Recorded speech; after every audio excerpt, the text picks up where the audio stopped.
Welcome to S4 Soumya news. ఈ వీడియోని ప్రతి ఒక్కరూ తప్పక చూడాలి.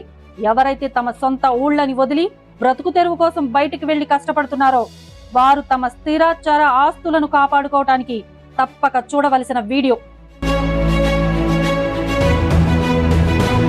జగన్మోహన్ రెడ్డి గారు తీసుకువచ్చిన ల్యాండ్ టైటిలింగ్ యాక్ట్ ని కూటమి ప్రభుత్వం నిజంగానే రద్దు చేసిందా? రద్దు చేస్తే జగన్మోహన్ రెడ్డి చేసిన రీసర్వే కూడా రద్దవ్వాలి కదా. అది జరిగిందా? జగన్మోహన్ రెడ్డి ఓడిపోవటానికి, తెలుగుదేశం పార్టీ గెలవటానికి ప్రధానమైన కారణం జగన్మోహన్ రెడ్డి గారు ల్యాండ్ టైటిలింగ్ యాక్ట్ తీసుకురావటమే. టీడీపీ ప్రభుత్వం అధికారంలోకి వచ్చిన వెంటనే ల్యాండ్ టైటిలింగ్ యాక్ట్ ని రద్దు చేసింది కదా. కానీ జగన్మోహన్ రెడ్డి గారు చేసిన రీసర్వే ఎందుకు రద్దు కాలేదు? 22A చేర్చిన రైతుల భూముల పరిస్థితి ఏంటి? రైతులు ఇంకా ఎన్ని సంవత్సరాలు రెవెన్యూ ఆఫీసుల చుట్టూ తిరగాలి? ముఖ్యంగా ఉమ్మడి తూర్పుగోదావరి జిల్లా రంగంపేట మండలం రైతుల అరణ్య రోదన రెవెన్యూ అధికారులకు తెలీదా? తెలిసినా తెలియనట్లు నటిస్తున్నారా?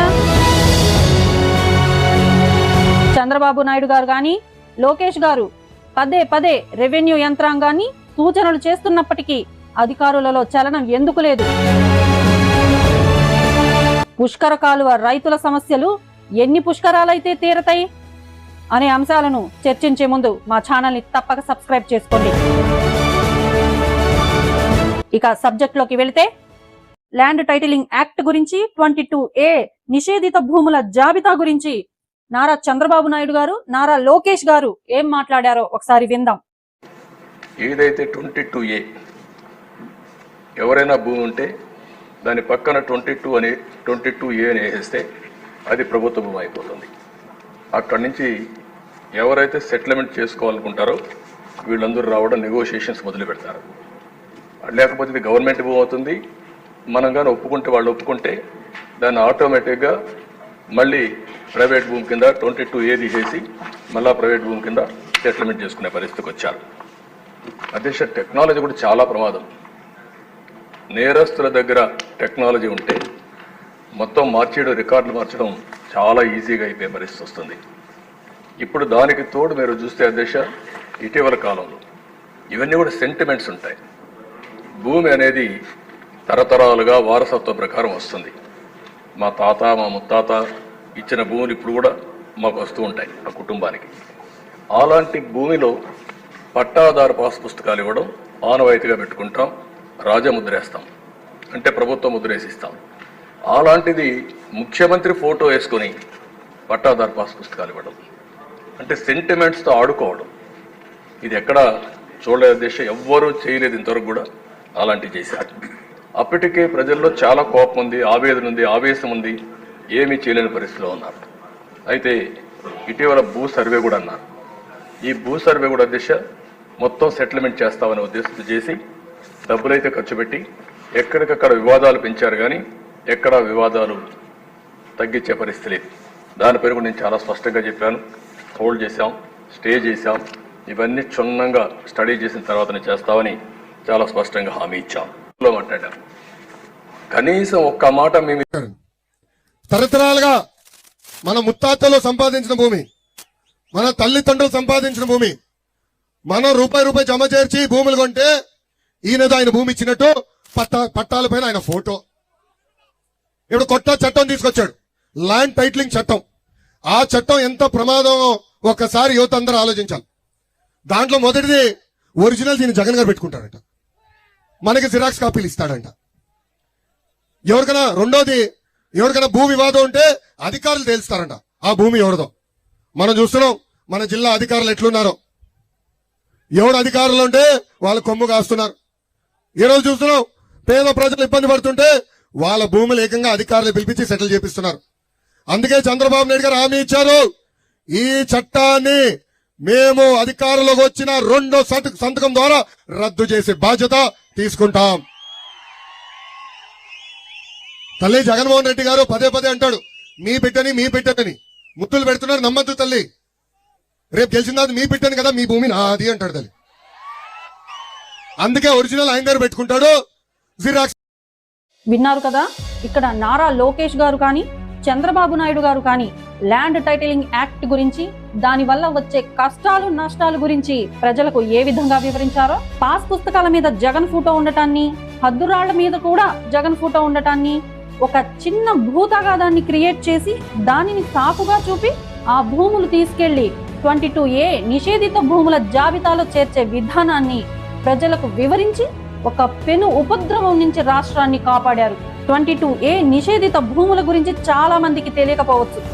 భూములు కానీ, కోర్టు తగాదాలలో ఉన్న ప్రైవేట్ ఆస్తులు కానీ 22A జాబితాలో చేరిస్తే వాటిని అమ్మటానికి కానీ కొనటానికి కానీ వీలు పడదు. దీనిని మళ్ళీ రద్దు చేయించుకోవటానికి రెవెన్యూ ఆఫీసుల చుట్టూ కాళ్ళు ఒరిగేలా తిరగాల్సి ఉంటుంది. అయినా కూడా కొన్నిసార్లు పని అవ్వదు.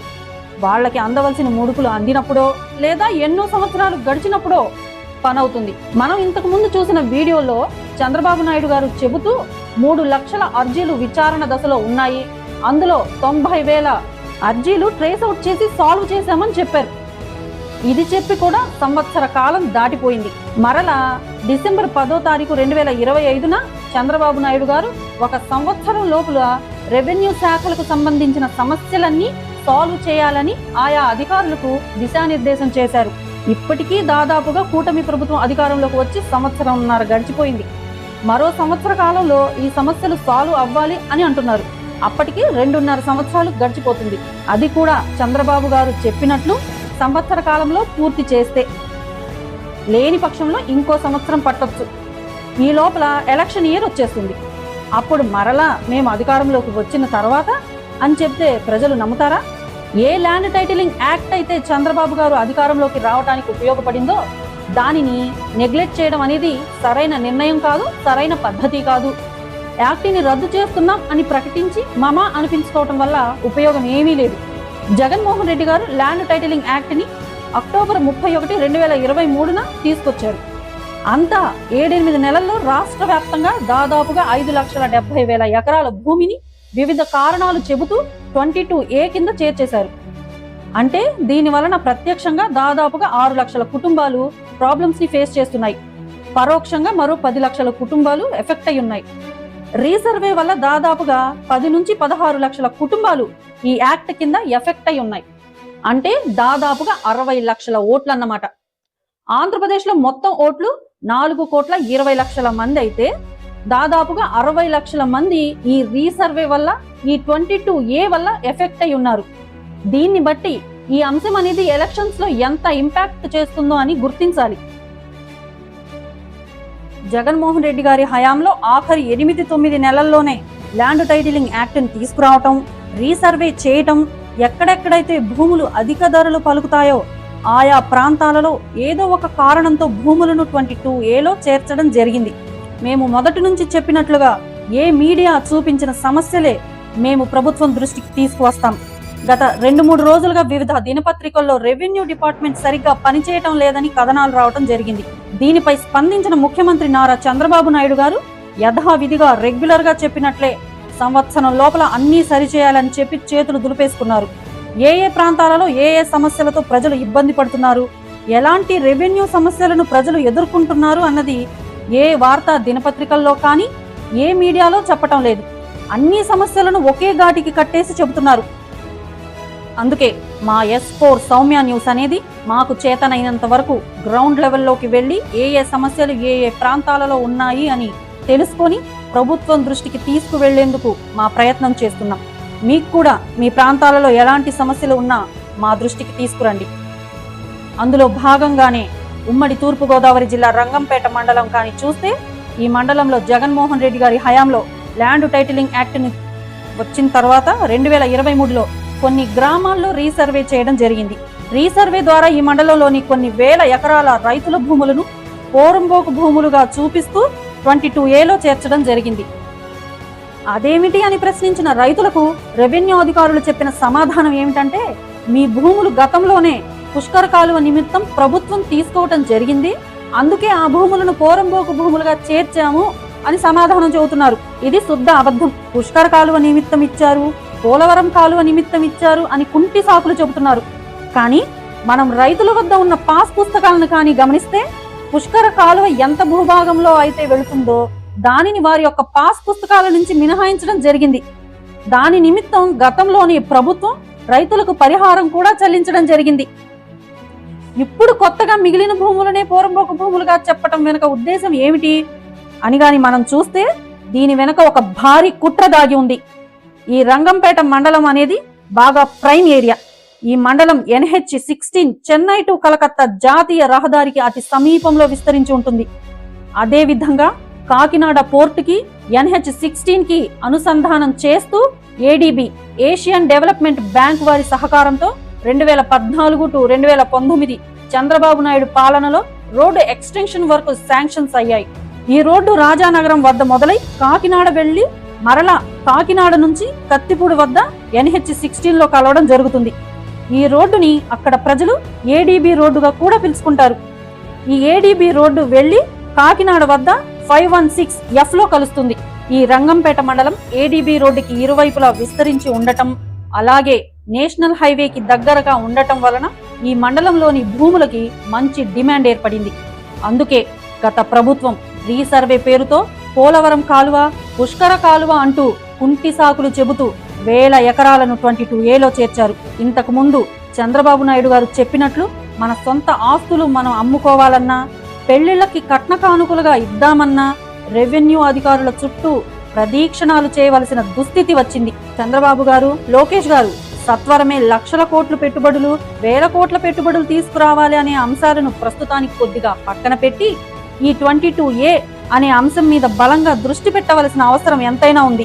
రంగంపేట మండలంలోని ఎన్ని ఎకరాల భూమి 22A లో చేర్చబడింది, దీనివల్ల ఎంతమంది రైతులు ఇబ్బందులకు గురి అవుతున్నారు, ఏ అధికారులు ఏ సమాధానాలు చెబుతున్నారు, VRO నుంచి MROకి, MRO నుంచి RDOకి, RDO నుంచి కలెక్టర్కి ఎన్ని అర్జీలు వెళుతున్నాయి అన్నది వివరిస్తూ పూర్తి వివరాలతో మరలా మీ ముందుకు వస్తాం. సొంత ఊరు వదిలి బ్రతుకు తెరువు కోసం ఇతర రాష్ట్రాలకి, ఇతర దేశాలకి తరలి వెళ్లిన ప్రతి ఒక్కరూ తప్పక సబ్స్క్రైబ్ చేసుకోండి. Thanks for watching S4 Soumya news. Please subscribe our channel.